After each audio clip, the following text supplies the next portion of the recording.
So this will be a quick rundown video for the Bleed Bow Gladiator in Harvest. So we will start from the league start, obviously, to the endgame options. So first off, we'll talk about Ascendancies. We will take them in that order. So you want Blood in the Eyes, you want Gratuitous Violence, then you want Arena Challenger, and the last one will be Outmatch and Outlast. So, big start items. We will start with a Lioness Glare Bow. So this is a bow you can get very early in the league.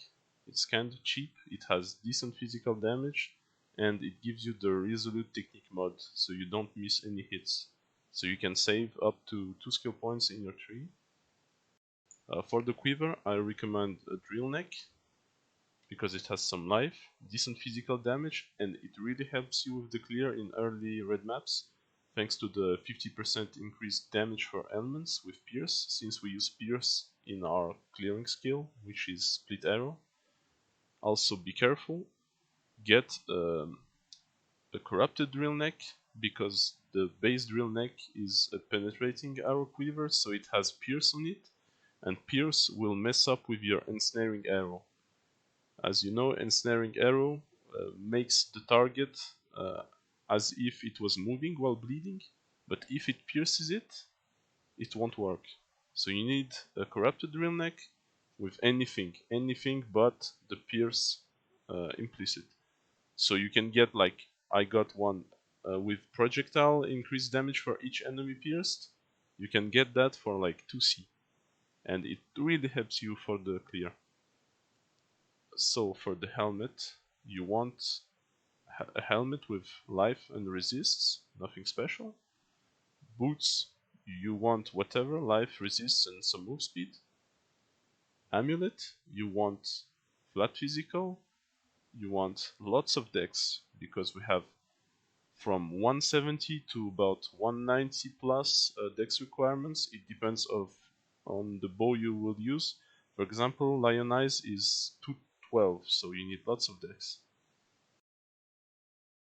For the rings, you want life, you fill out your resistances, and physical damage is a bonus. For the belt, you can use whatever, but I'd recommend using a Rustic Sash, obviously, because of the implicit. So for flasks, you want a Remove Bleeding Flask, you want your physical damage reduction flasks with Anti-Curse and Anti-Freeze, and you want a Quicksilver, obviously. The best one is Alchemist of Adrenaline for the move speed burst. And for jewel sockets, you want something with physical damage, global physical damage, increased damage with bleeding, damage over time. If you can get some life percent on it, why not? As for the Lioness Fall, it's really useful. It scales super good, obviously, in the end game, but it's not that, as you can see. It's good, but it's not that good in the early game. So you don't take all these points if you don't have it here. So once you hit the end game, you don't want all this part of the tree. You don't want any of this. We will take some cluster jewels even, because we have medium, large, and you can even use small ones. We'll see that later.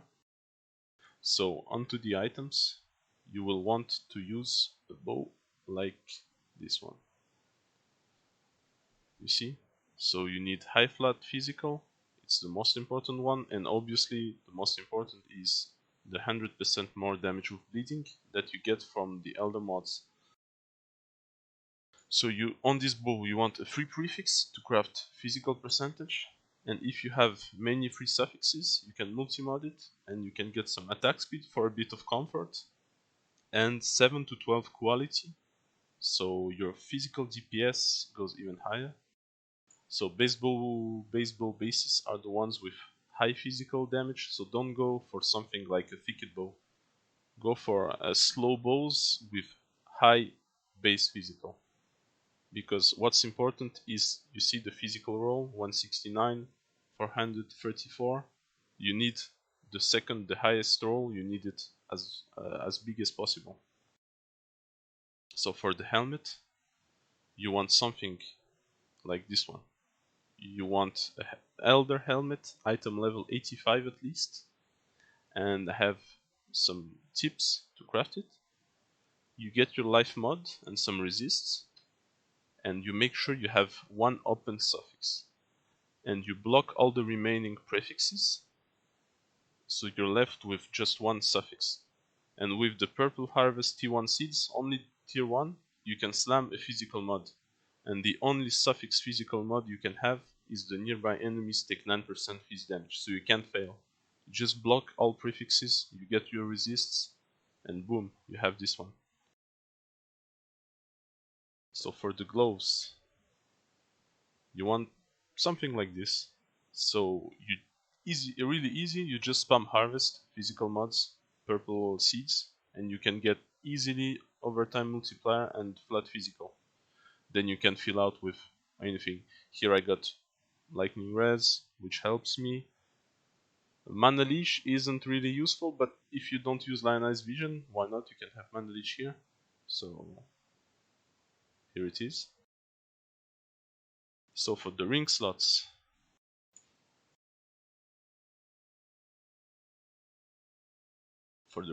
you want one with vulnerability on hit. It gives us over 10% more damage. It doesn't look like it because it's only level 5, but it indeed does 10% more damage, even more.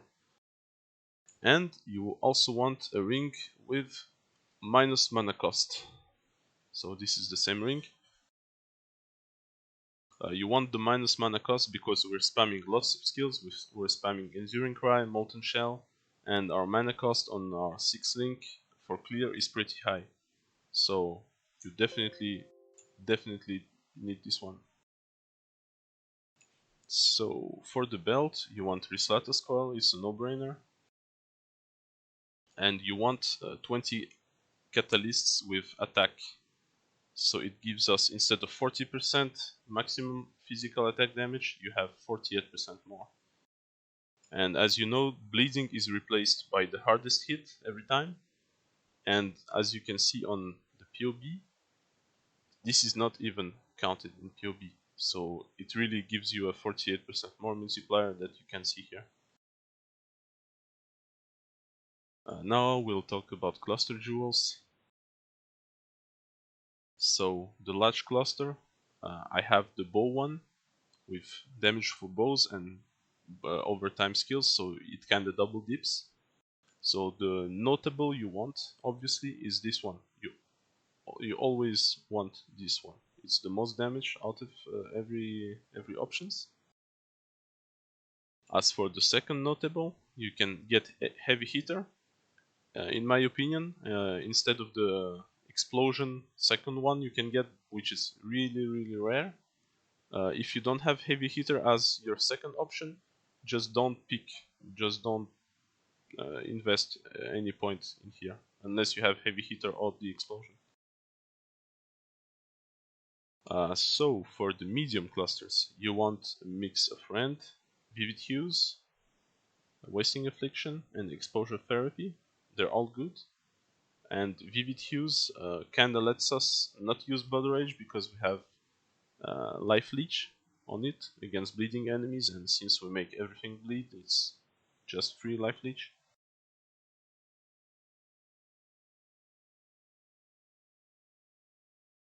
And since we can not use blood rage, we'll see in our skill setups we can have some more comfortable setup for your Warcry buff or your Molten Shell. We'll see that.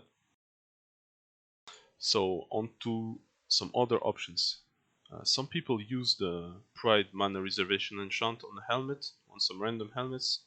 So they replace War Banner with Pride or Malevolence, the one you're not using, and with Enlightened 4. And they also have to travel far up the tree here to take some Mana Reservation nodes. And in my opinion, it's a waste of points. It's too much pain, and I prefer to concentrate on some other parts of the gear. So now we'll talk about Thread of Hope. So if you get a medium Thread of Hope, we grab these ones. So this one gives you a minimum endurance charge, damage per charges, and this one is the frenzy one. So as you saw on my jewelry here, one of my rings has one minimum frenzy. It's a suffix, so make sure you have one free suffix if you want to do it. And my amulet has one free suffix. Since we don't use crit multi, you will end up having a free suffix on the amulet for sure. So this is 2, this is 3. And with 3, we can make use of Outmatch and Outlast on bosses, and we have 100% uptime of it, so we gain 10% more physical damage, because we're always at maximum frenzy charges. So this is a big DPS boost. This is huge. So let's go back to the skills. So we use Malevolence, we use War Banner, we use Flesh and Stone.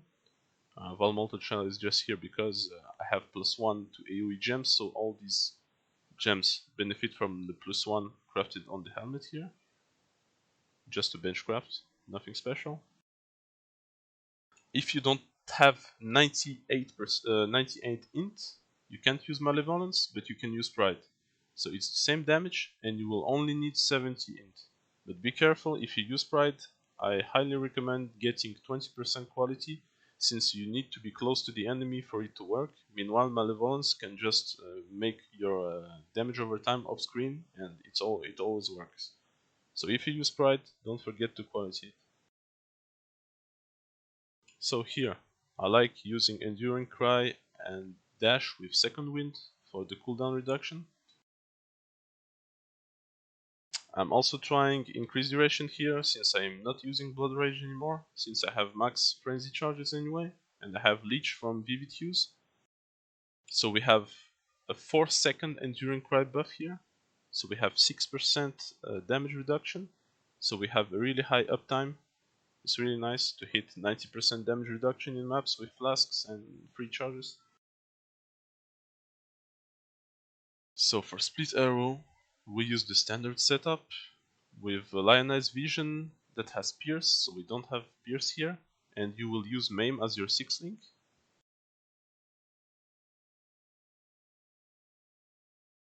And Snaring Arrow, I'm using Cunning Strike, which is really nice against big bosses like Awakener, like Uber Elder, whatever. It always helps, and you have a free socket.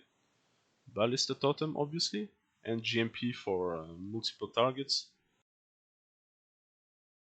And for Puncture, you obviously want to replace all these gems for Awakened counterparts.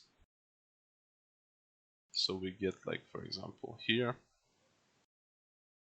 all of these. And as you can see, the DPS goes through the roof. And I think that's pretty much it. If you have some other questions, maybe some details on something, just feel free to ask. Oh, I didn't talk about the Watcher's Eye.